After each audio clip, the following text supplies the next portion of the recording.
The champagne fountains sparkled under the crystal chandelier as I stepped into the Riverside Country Club's grand ballroom. I'd chosen a simple navy dress, nothing flashy, just appropriate for the charity gala I'd been invited to attend. The invitation had come through my investment firm's community outreach program, and I'd been looking forward to a quiet evening supporting local causes. I should have known better than to expect peace when my family was involved. "What are you doing here?" My sister Victoria's voice cut through the elegant chamber music like nails on a chalkboard. She stood near the registration table in a glittering silver gown that probably cost more than most people's monthly rent, her perfectly manicured hand clutching a champagne flute so hard I thought the stem might snap. "Hello, Victoria," I said calmly. "I was invited to the gala." "Invited?" She laughed, the sound sharp and mocking. "By whom?" "The catering staff."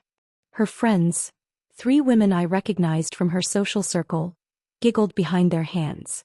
They all wore the same expression of manufactured surprise, as if my presence was the scandal of the century. "I have an invitation," I said, reaching into my clutch. "Oh, I'm sure you do." Victoria stepped closer, her perfume overwhelming. "Probably printed it yourself at whatever little office job you're pretending is a career these days. This is a $5,000 per plate event, Maya." $5,000. Do you even know what that means? I did know what it meant. I knew exactly what it meant because I'd approved the pricing structure myself when the club's board had consulted with me about the fundraiser. But I said nothing, simply stood there with a slight smile. "Victoria, darling." Our mother's voice rang out across the ballroom. Margaret Anderson swept toward us in a burgundy gown, diamonds glittering at her throat and wrists. Her expression shifted from delight to horror when she saw me. "Maya? What on earth are you doing here?" "She claimed she was invited," Victoria said, her voice dripping with disdain. "Can you believe the audacity?" Mom's lips pressed into a thin line. "Maya, this is not appropriate. This is a gala for successful business professionals and philanthropists. It's not for everyone." "I understand that, Mom." "Do you?" Victoria interjected. "Because you standing here in your discount department store dress, pretending you belong, is actually embarrassing. For all of us. These are our friends, our social circle. You can't just crash events because you're jealous of the life we've built." A small crowd had begun to gather. I recognized several faces, board members, investment partners, business associates. None of them said anything, but I could see the curiosity in their eyes. "I'm not crashing anything," I said quietly. "I was invited." "Show me the invitation then," Victoria demanded, holding out her hand. I pulled the embossed card from my clutch and handed it to her. She snatched it, examined it with narrowed eyes, then thrust it toward Mom. "It looks real," Mom admitted reluctantly. "But Maya, even if someone made a mistake and sent you an invitation, you must understand that this isn't your world. The Riverside Country Club is one of the most exclusive establishments in the state. Memberships here cost over $100,000 annually. The waiting list is 3 years long. These people are CEOs, entrepreneurs, old money families. They're not." She trailed off, but I knew what she meant to say. "They're not like you." My family had always seen me as the disappointment. While Victoria had married Richard Holloway, heir to a commercial real estate empire, and Mom had maintained her position in high society after Dad's death, I'd quietly pursued my own path. They assumed I worked some mundane office job because I never talked about my work. They assumed I struggled financially because I drove a practical sedan instead of a luxury car. They assumed I was jealous of their lifestyle because I didn't flaunt wealth. They assumed wrong about everything. "Mom's right," Victoria said, warming to her theme. "Do you know who's here tonight? The governor. 3 state senators. The CEO of Patterson Industries. The chairman of Westfield Bank. These are people who actually matter, Maya. People with real influence and real money. You being here makes us look bad. It makes it look like we're the kind of family that doesn't know our place." "Our place," I repeated softly. "Yes, our place. Victoria and I belong here. You belong somewhere else. Somewhere more suited to your level." Mom's expression was almost pitying. "Surely you can understand that, dear. It's not personal. It's just reality." Richard appeared at Victoria's elbow, his expression troubled. "Victoria, maybe we should." "Stay out of this, Richard," Victoria snapped. This is family business. My sister needs to understand boundaries. A distinguished-looking man in a tuxedo approached our group. James Whitmore, the club's general manager, wore an expression of professional concern. Is everything all right here, ladies?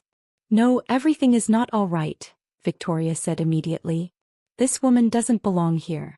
I don't know how she got in, but she needs to be removed immediately. This woman is my sister, Mom explained, her tone apologetic. She seems to have gotten an invitation somehow, but this really isn't an appropriate event for her. We don't want to cause a scene, but could you please escort her out quietly? James looked at me, his expression carefully neutral. Ms. Anderson, is there an issue with your invitation? There's no issue at all, James, I said calmly.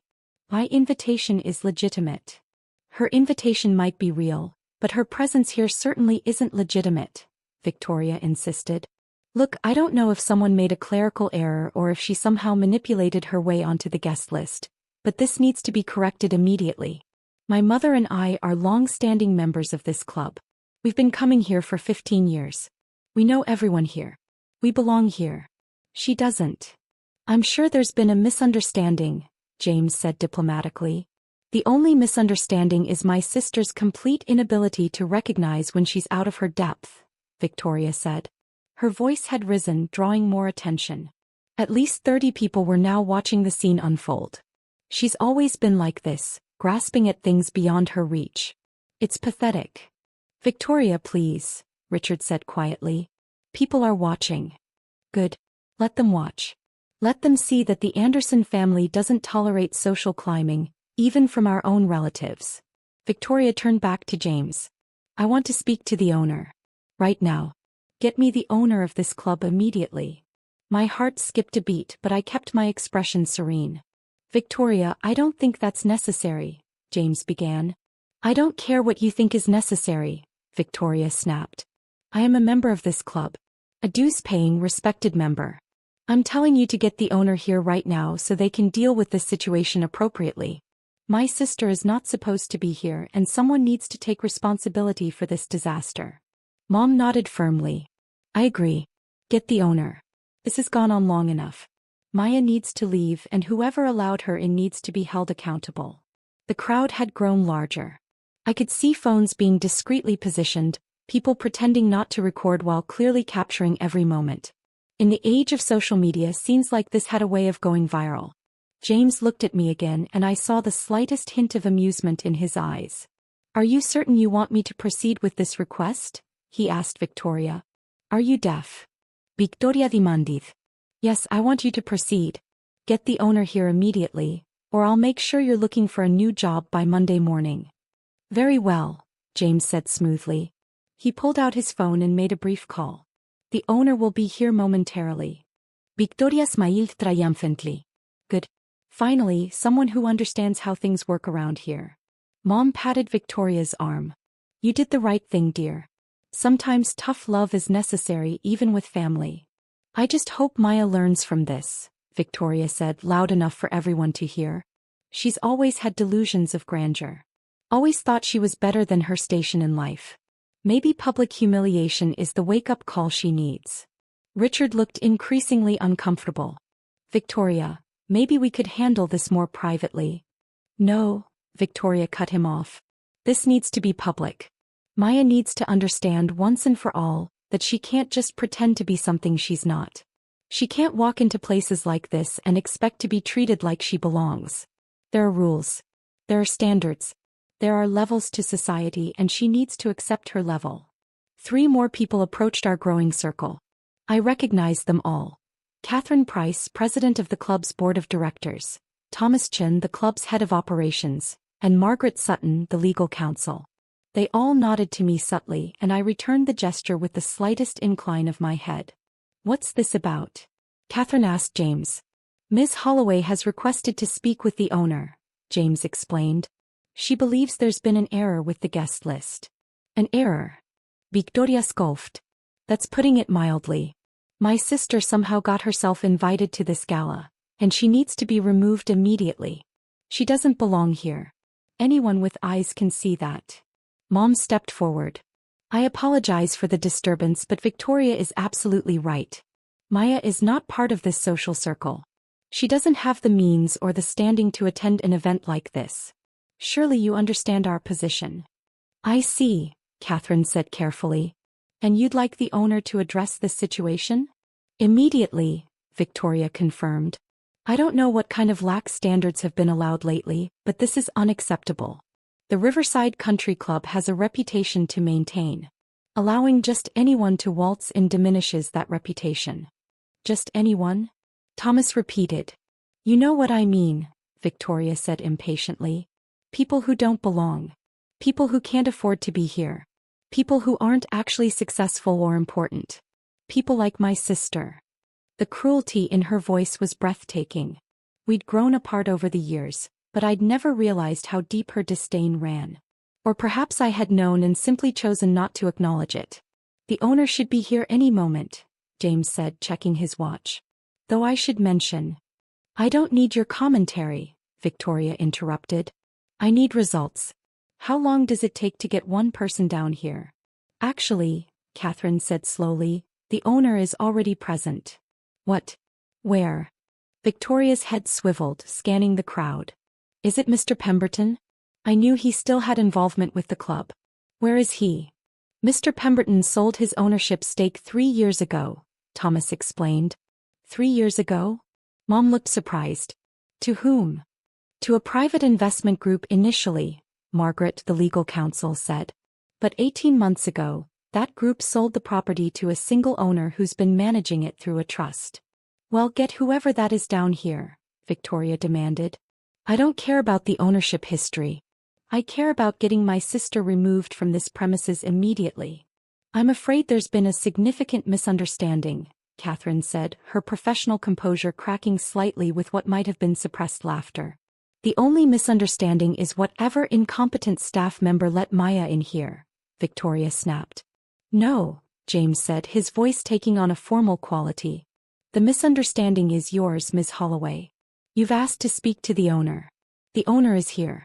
In fact, you've been speaking near her for the past 15 minutes. The silence that fell over the ballroom was absolute.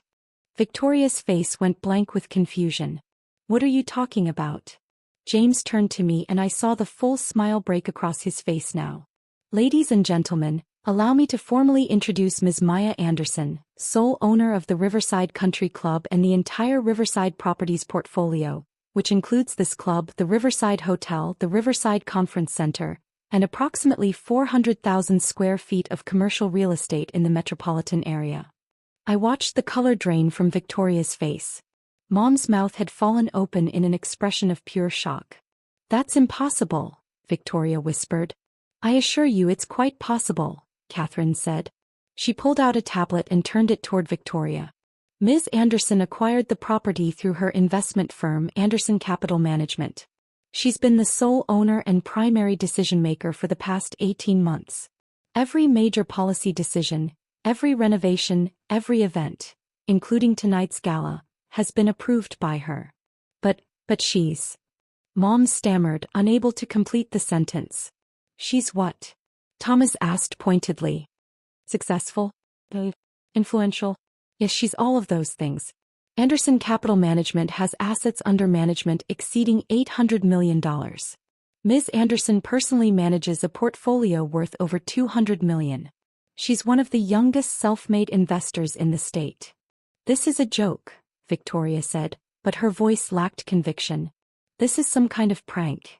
It's not a prank, I said quietly, speaking for the first time since the owner had been summoned. Everything they're saying is true. You don't. Victoria struggled to form words. You drive a Honda. You wear normal clothes. You never talk about having money. Because I don't need to talk about it, I said simply. I'm not interested in flaunting wealth. I'm interested in building it, managing it, and using it for productive purposes. Like purchasing properties with potential, renovating them, and running them successfully. Margaret pulled out a file folder. I have the purchase agreements, title deeds, and corporate filings if you'd like to review them. Everything is properly documented. Ms. Anderson is unequivocally the owner of this property. Mom had gone pale. Why? I don't understand. When did this happen? How did this happen? I've been working in private equity and investment management for 12 years, I explained. I started small, learned the business, made smart decisions, and scaled up. 3 years ago, I founded my own firm. We've done very well. The Riverside portfolio was an attractive investment opportunity, so I acquired it. 12 years. Victoria's voice was barely audible. You've been wealthy for 12 years and you never said anything? You never asked, I pointed out gently. You assumed I was struggling because I didn't live ostentatiously. You assumed I was insignificant because I didn't brag about my success. You made assumptions, Victoria, and you never bothered to verify them. But we. Mom looked around desperately as if searching for an escape route. The crowd surrounding us had swelled to at least 70 people, all watching with rapt attention. You treated me like I was an embarrassment, I said, my voice still calm. You told me I didn't belong here. You demanded I be removed from my own property. You called me pathetic and said I was grasping at things beyond my reach. You said I needed to accept my level in society. Victoria's face had transitioned from pale to bright red. I didn't know. You didn't know because you didn't care to know, I interrupted. You were so convinced of your own superiority that you never considered the possibility that I might be successful in ways you didn't recognize. Richard had moved away from Victoria slightly, his expression a mixture of horror and what might have been respect. Ms. Anderson, I apologize. I had no idea. Most people don't, I said. I prefer to keep my business life private. But that doesn't give anyone the right to treat me poorly based on their assumptions. Catherine cleared her throat. Ms. Anderson, given the circumstances, how would you like us to proceed? It was the question Victoria and Mom had both been dreading. I could see it in their faces. The sudden, terrifying realization that they'd just publicly humiliated someone who had complete control over their access to one of their most prized social venues. Well, I said thoughtfully, Victoria did demand that someone be removed from the premises. Victoria's eyes went wide with panic. Paya, please. And she was quite insistent about it, I continued. Very loud. Very public. She wanted everyone to understand that certain standards needed to be maintained, that people who don't belong should be escorted out immediately. I made a mistake, Victoria said quickly. I'm sorry. I didn't know. You didn't know I was the owner, I agreed. But you did know I was your sister. And you still treated me with contempt. The ownership revelation doesn't change what you said or how you said it. It doesn't change that you tried to have me humiliated and removed in front of 70 people. Mom stepped forward, her hands clasped in a pleading gesture. Maya, please. We made a terrible mistake. Victoria was just trying to protect the club's reputation. She didn't mean. She meant every word, I said quietly. And so did you, Mom. You agreed with her. You called me inappropriate. You said I wasn't part of your world. You apologized to the staff for my presence. You asked them to escort me out quietly to avoid a scene. The crowd had gone completely silent. I could hear the clink of ice in glasses, the soft music still playing from the orchestra in the corner, the rustle of expensive fabric as people shifted to get a better view. James, I said, turning to the manager. What's the club's policy on members who create public disturbances? According to the bylaws Ms. Anderson herself approved, James said with professional precision, any member who engages in behavior that creates a hostile environment or brings disrepute to the establishment can have their membership suspended pending a board review. And what constitutes a hostile environment? I asked. Verbal abuse, public altercations, harassment of guests or staff, or any behavior that disrupts the peaceful enjoyment of club facilities by other members or their guests. I looked at Victoria. Would you say demanding someone's removal based on classist assumptions constitutes creating a hostile environment? Victoria's mouth opened and closed, but no sound came out. Please don't do this, Mom whispered. Maya, we're family. Are we? I asked. Because family doesn't treat each other the way you treated me tonight. Family doesn't publicly humiliate each other. Family doesn't make assumptions about each other's worth based on material displays. We made a mistake, Victoria said, her voice breaking slightly. A huge mistake. I know that now. But please, Maya, don't punish us for one error in judgment. One error in judgment, I repeated. Is that really what you think this was? Victoria, you called me pathetic. You said I was grasping at things beyond my reach. You said I needed to learn my place in society. Those aren't errors in judgment. Those are reflections of how you truly see me, or at least how you saw me until 5 minutes ago. I was wrong, Victoria said desperately. I was completely wrong. I see that now. You see it now because you learned I have money and power, I said. But if I were actually the struggling office worker you thought I was, would you see it? Would you think you were wrong for treating that person the way you treated me? The question hung in the air unanswered. Catherine leaned in close to me. Ms. Anderson, the board would support whatever decision you make in this situation. I took a breath, considering my options. I could have their memberships revoked immediately. I could ban them from the property permanently. I could make a scene that would echo through their social circles for years. They'd given me every justification and part of me wanted to exercise that power. But I'd built my success on being better than that. Victoria, Mom, I said finally. Your memberships are suspended for 6 months, effective immediately. During that suspension, you'll have no access to club facilities, no voting rights in club matters and no guest privileges. After 6 months, the board will review your conduct and determine whether reinstatement is appropriate. 6 months. Victoria gasped. But the governor's ball is next month. The charity tennis tournament is in 8 weeks. I'm on the planning committee for... You were on the planning committee, Catherine corrected. Your suspension removes you from all club committees and activities. Mom looked devastated. Maya, please reconsider. 6 months is so long. What will people think? They'll think exactly what they should think, I said. That actions have consequences. That cruelty isn't acceptable, even in exclusive social clubs. That family means something, or it should. You're destroying our social lives, Victoria said, tears now visible in her eyes. Do you understand that? This club is everything to us. Our friends are here. Our connections are here. Our entire social calendar revolves around this place. Then perhaps you should have thought of that before you tried to destroy what you believed was my dignity, I replied. You wanted me removed because you thought I was beneath you. Now you're being removed because your behavior was beneath the standards of this establishment. James gestured to 2 security personnel who had been standing nearby. Ms. Holloway, Mrs. Anderson, will need you to collect your belongings and exit the premises. You'll receive formal documentation of the suspension by courier tomorrow. This is insane, Victoria said, but she was already moving toward the coat check, Richard trailing behind her with an apologetic expression. You're being vindictive. You're punishing us for not knowing about your secret life. I'm holding you accountable for how you treat people, I corrected. If you'd treated me with basic respect, with the kindness any person deserves regardless of their financial status, we wouldn't be in this situation. The fact that I own this property is irrelevant to the fundamental issue of how you chose to behave. Mom paused before following Victoria. I never meant to hurt you, Maya. But you did hurt me, I said quietly. And the sad part is, you only care now because you've learned it was a strategic mistake, not because it was a moral one. She flinched, then turned and walked away.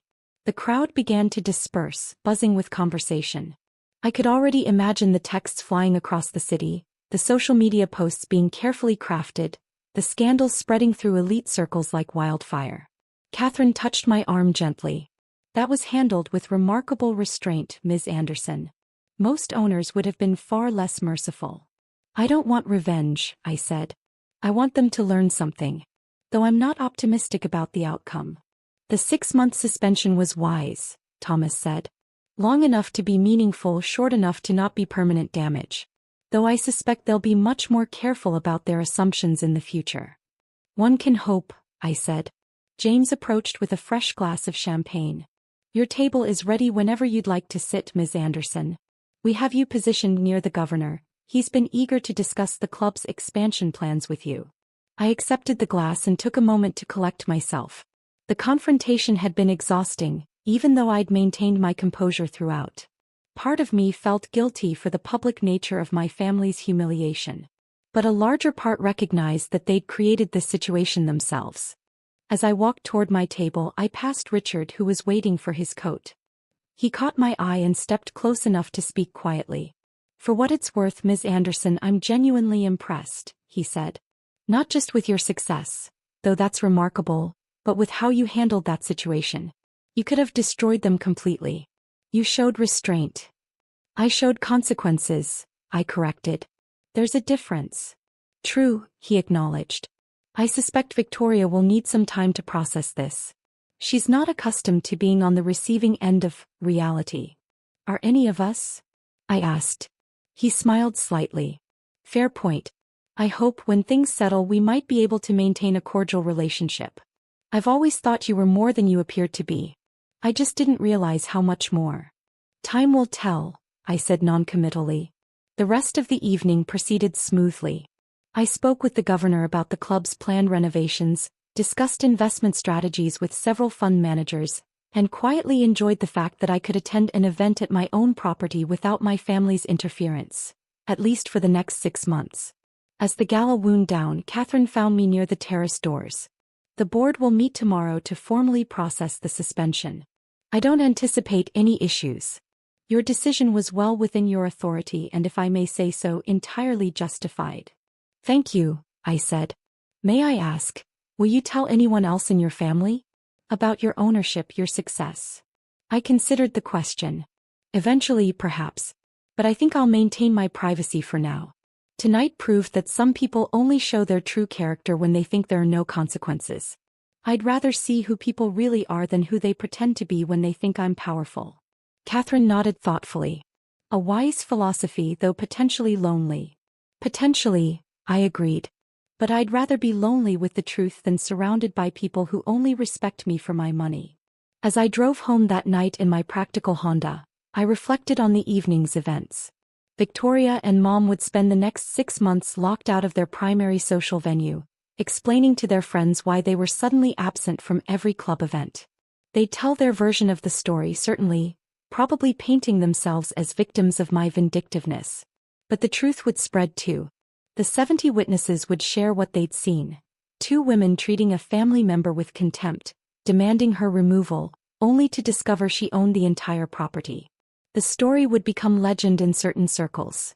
A cautionary tale about assumptions and arrogance. Would they learn from this? Would they genuinely change their perspectives on how to treat people? I wasn't sure. Suspending their memberships was a consequence, but consequences don't automatically create growth or understanding. Still, I'd done what I could. I'd maintained my dignity, enforced appropriate boundaries, and made it clear that cruelty, even family cruelty, wouldn't be tolerated in spaces I controlled. The rest was up to them. As I pulled into my driveway, my house modest by billionaire standards but comfortable and genuinely mine, I felt a strange mix of satisfaction and sadness. Satisfaction at having stood up for myself. Sadness that it had been necessary at all. My phone buzzed with a text from James. Ms. Anderson wanted to confirm that all procedures were followed appropriately this evening. Also wanted to say personally that it was an honor to witness you handle that situation with such grace. The club is lucky to have you as its owner. I smiled and typed back, "Thank you, James. I appreciate your support tonight." Another text arrived, this one from a number I didn't recognize. "This is Richard Holloway. I got your number from the club's member directory. Hope that's all right. Just wanted to reiterate my respect for how you conducted yourself tonight. Victoria's process. I think this might actually be good for her in the long run. Best, Richard." I stared at that message for a long moment before responding. "Thank you, Richard. I hope you're right." The night was quiet as I changed into comfortable clothes and settled onto my couch with a book. Tomorrow the full fallout would begin. There would be phone calls, possibly attempts at reconciliation motivated by fear rather than genuine regret, and definitely ongoing gossip in social circles. But tonight I'd proven something important, not to my family but to myself. I'd proven that I could face their cruelty without compromising my own standards. I could exercise power without becoming cruel myself. I could set boundaries without becoming vindictive. And most importantly, I'd proven that my worth wasn't determined by their recognition or approval. I'd built something real, something meaningful, something entirely mine. Their failure to see it didn't diminish it. Their contempt didn't reduce it. Their assumptions didn't change reality. I was successful not because they acknowledged it but because I'd worked for it. I was valuable not because they validated me but because I'd created value. I belonged not because they accepted me, but because I'd earned my place through competence and effort. The Riverside Country Club was mine, not because of inheritance or luck, but because I'd seen an opportunity, assembled the capital, negotiated the purchase, and managed the property successfully. Everything I had, I'd built myself. And that truth remained constant regardless of whether my family chose to recognize it or not. As I turned off the lights and headed to bed, I felt a quiet peace settle over me. Tomorrow would bring new challenges. But tonight I'd stood my ground, maintained my integrity, and refused to let cruelty go unanswered. Sometimes that's all we can do. And sometimes that's enough.